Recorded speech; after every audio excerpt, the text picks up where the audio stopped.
An elderly man creates a profile on a dating website and indicates that he is a widower.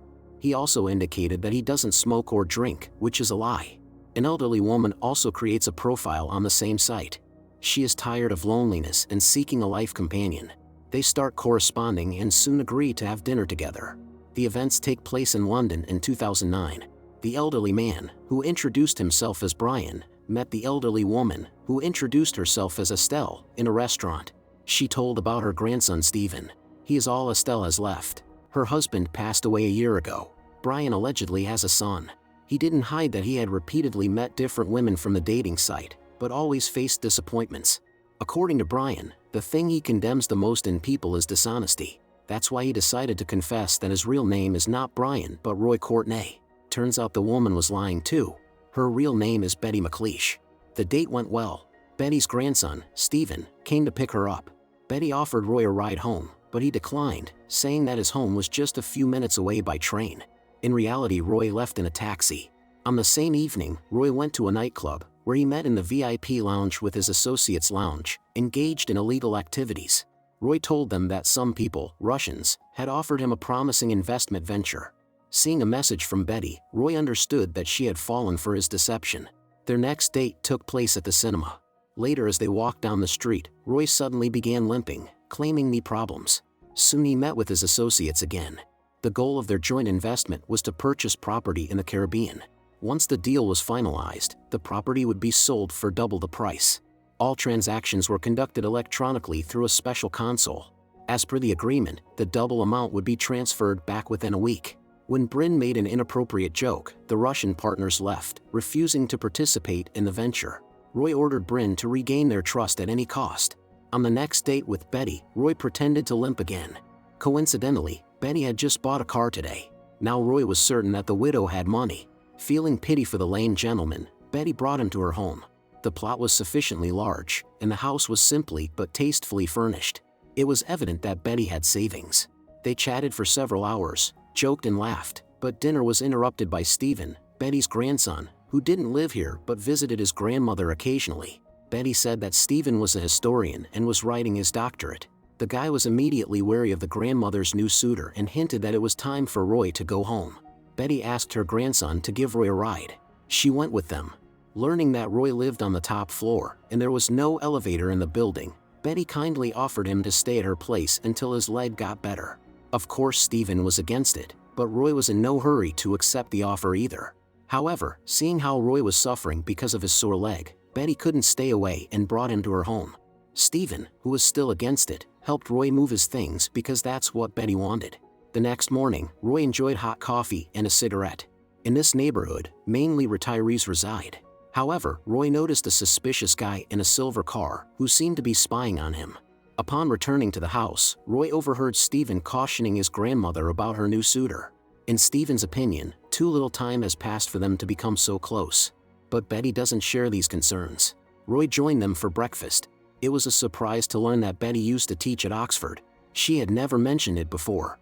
Listening to Roy, Stephen realized that the old man was spouting one cliché after another. Nevertheless, at his grandmother's request, Stephen agreed to drive Roy wherever he needed to go. Roy said he was planning to visit a friend with cancer. Of course, that was a lie. Donning his business suit, Roy went to the office. Bryn not only managed to get the Russian partners back but also persuaded everyone to double their shares. All the money was transferred into a common fund. Everyone was immensely satisfied with the successfully executed deal. However, when Vlad, one of the Russian partners, hugged Bryn, it became clear that Vlad had been bugged all this time. The police arrived immediately. Everyone started running, except Vincent, the Russians and Roy, who feigned a heart attack. It turned out to be a ruse. There was no police, nor any property in the Caribbean. Roy and Vincent had conspired with the Russian partners to misappropriate all the money. They raised a toast to the successful scam. Stephen picked up Roy from the same place, the hospice. Stephen also stayed for dinner at his grandmother's. The guy plans to leave and visit historically significant places, believing that the past becomes more tangible there. This will aid him in writing his dissertation. When Stephen asked Roy if he served in the army and where he got his scar, Roy said he didn't want to discuss it. Stephen left, and Roy again noticed the suspicious guy in the silver car. The next day, Roy met with Vincent. Their runaway investment group is convinced that all the funds are frozen and the police are searching for them. Everything went according to plan. Roy and Vincent came to see Vlad, who works as a cook at the restaurant.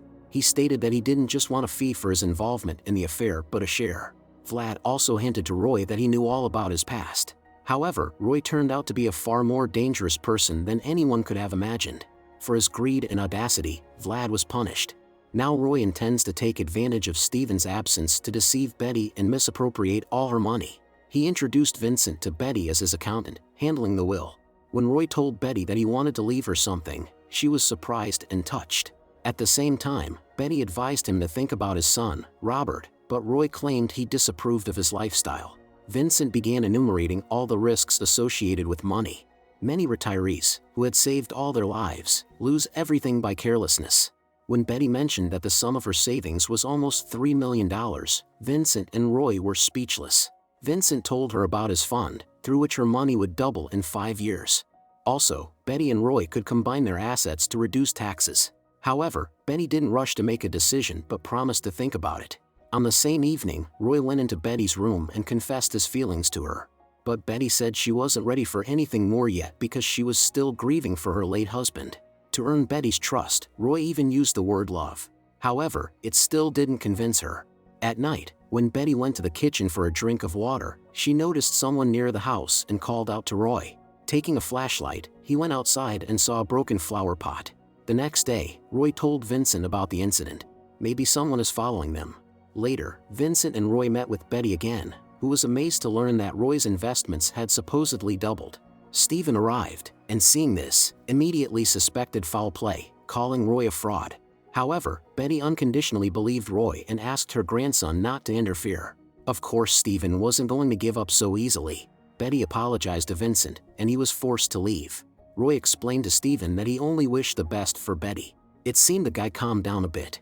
In the evening, Roy and Betty had dinner at a restaurant. Roy said he wanted to give half of his money to Steven, and they could spend the other half on a joint trip. Betty and Roy are becoming closer. One day Betty, who decided to cut Roy's hair herself, felt unwell and asked him to call her family doctor. It turns out Betty regularly experiences mini strokes, but she doesn't follow the doctor's recommendations. Now Betty needs complete rest, but she doesn't want to spend the rest of her life like this. Roy told Betty that he would do anything for her. They are getting ready for the trip that Betty had been looking forward to. She had planned to go there with her husband, but unfortunately she didn't make it in time. One day Bryn saw Roy walking with Betty on the street. Roy also noticed him.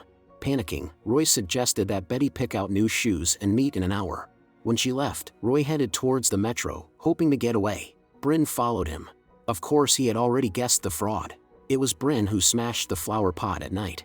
He threatened Roy with telling Betty if he didn't pay him back the $100,000. Certainly Roy wasn't going to give in. Seeing an approaching train, Roy pushed Bryn. After that, he hurriedly left the scene of the incident and changed his clothes. Meeting Betty, Roy suggested they go to Europe tomorrow. Betty gladly agreed. They arrived in Berlin. Steven was already here. For Roy it was an unpleasant surprise, as the presence of Betty's grandson could complicate everything. Steven gave them a tour of the city's landmarks. When Steven said something in German, Roy seemed to understand. However, he pretended not to know German.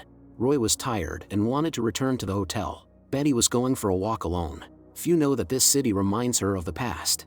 Later, Betty returned to the hotel in tears. When Roy asked what happened, she said she hurt her hand. Before dinner at the restaurant, Steven decided to surprise them and took them somewhere. Entering the building, Roy immediately recognized the place. Steven said the owner allowed them to use the apartment. When they entered the apartment, Steven asked Roy if he remembered this place. It turns out Steven checked Roy's military card and learned that he was wounded at this address. This was 3 years after the war. Roy told the truth. That was when he first arrived in Berlin accompanied by his translator, Hans Taub. Roy was here to arrest a former Nazi named Gager. They disguised themselves as civilians so that they would not be identified. Gager lived with his friend precisely at this address. However, everything went awry because Roy and Hans mistook Gager for his friend. Gager grabbed Roy and ordered Hans to drop his gun. A struggle ensued, and in the end Gager fired. Roy was injured, Hans passed away, and Gager escaped. Steven already knows the truth. When Gager was captured by Soviet soldiers, he revealed that it was Hans Taub, the translator, who survived. Roy had to admit that he had appropriated someone else's identity. He is Hans Taub who survived. In the past, people around had often remarked on their resemblance. It was easy for Hans to pretend to be an Englishman because he had taught English since he was 14. All Hans wanted was to leave Germany, which had brought him so much misfortune. This allowed him to start a new life. First, Hans wrote to Roy Courtney's family that his service in Germany irreversibly changed him, and he wanted to sever ties with all relatives. Stephen finds it unfair. Even if Hans wasn't a Nazi and wasn't involved in any war crimes, the real Roy Courtney's family has the right to know the truth. Betty stood up for Roy, asking her grandson to leave immediately. Stephen is right about one thing: she doesn't really know Roy, but he is the only person with whom she doesn't feel lonely. The couple decided not to continue their European journey and returned home. Upon arrival, Betty announced to Roy that she is ready to open a joint account with him. Roy immediately met with Vincent and told him about their success. Vincent thinks it would be wrong to leave Betty completely without means of livelihood, since she is ill. But Roy disagrees. He intends to take everything. However, from his tone, Vincent guessed that he doesn't want to do that. Has Roy really fallen in love with Betty? Even if it's true, he will never admit it. The day came when Roy and Betty met with the pseudo-accountant. Vincent provided them with documents to sign for the opening of a joint fund and gave them consoles for transferring money to the shared account. But at the last moment Betty hesitated, unsure if it's worth risking all the money given her frail health. To gain Betty's trust, Roy showed that he was ready to transfer all his money. This made Betty put aside her doubts and also transfer the money. It seems the naive elderly woman doesn't even suspect that she has just become a victim of scammers. Roy received a call but ignored it. When Vincent left, Betty opened a bottle of champagne to celebrate their joint investments. She also asked Roy who had called. Roy claimed it was supposedly his son Robert, with whom he had a complicated relationship. They were supposed to meet today. As always, Roy lied about going by train. Of course, Roy didn't tell Betty that he was going to leave for good. Discreetly, he packed his things. Roy didn't want to admit to himself that he had become attached to Betty during this time. She offered to walk him to the bus stop. Roy hesitated, but Betty insisted he should meet his son and talk. Roy glanced at Betty one last time. She watched the train pull away. That night Roy got drunk. It was perhaps the most challenging scam of his life. Realizing the console was missing, Roy left Vincent a voicemail asking him to come over right away. Roy had no choice but to return to Betty's house. The lights in all the rooms were off. Roy called out to Betty, but she didn't answer. Besides, the house looked like it had just been moved out. Finally, Roy found Betty in one of the rooms. In her hands was the console. She made it clear she knew he had come back for it. She also knows he doesn't have any son. At that moment Roy, whose real name was Hans Taub, horrifyingly realized who was really in front of him. Many years ago, in 1943, he had been an English tutor for a girl named Lily. She was from a wealthy German family. On that day Lily wasn't ready. 15-year-old Hans was bored of waiting and watched her sisters dancing. The girls immediately involved the young handsome guy in their dance, flirting with him. But when Hans became too persistent, one of the girls pushed him away. Angry Hans left the room. Lily was ready for the English lesson. She was in love with Hans and wore a silver pendant with a strand of his hair, but he had something else in mind. Knowing no one would see or hear them, Hans did a bad thing to Lily. That was his revenge against her sisters for humiliating him. When Lily's mother entered, she immediately sensed something was wrong and ordered Hans to follow her. The entire family gathered downstairs. Hans denied everything. Lily couldn't say a word and ran away in tears. The head of the family, a German industrialist, told Hans to get out. 2 days later, Lily's father was arrested. Someone denounced him, accusing of treason. The factory's assets and money were confiscated. The father was sentenced to capital punishment, and Lily's mother could not bear it and voluntarily passed away. During the war, Lily lost all 3 of her sisters. Of course, Lily knows that it was Hans who wrote the denunciation against her father. All these years, Lily planned her revenge. Stephen assisted her in every way. Together they managed to find out that Hans became a swindler who cheats elderly women and more. On that day in Berlin when Lily hurt her hand, she returned to her family's house, now housing the children's fund, and found her silver pendant with a strand of Hans's hair. She already had a sample of Roy's hair. That's how she was able to link him to Hans Taub. Lily, now Betty, had already withdrawn all her money from their joint account with Vincent's help. Stephen spoke with him before their trip to Berlin. Vincent was afraid of going to jail for fraud, so he agreed to assist.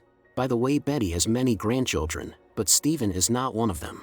However, Michael, the guy in the silver Audi, is one of them. All the grandchildren helped Betty act out this play. The doctor, by the way, was also a fake. In reality, Betty has no health problems.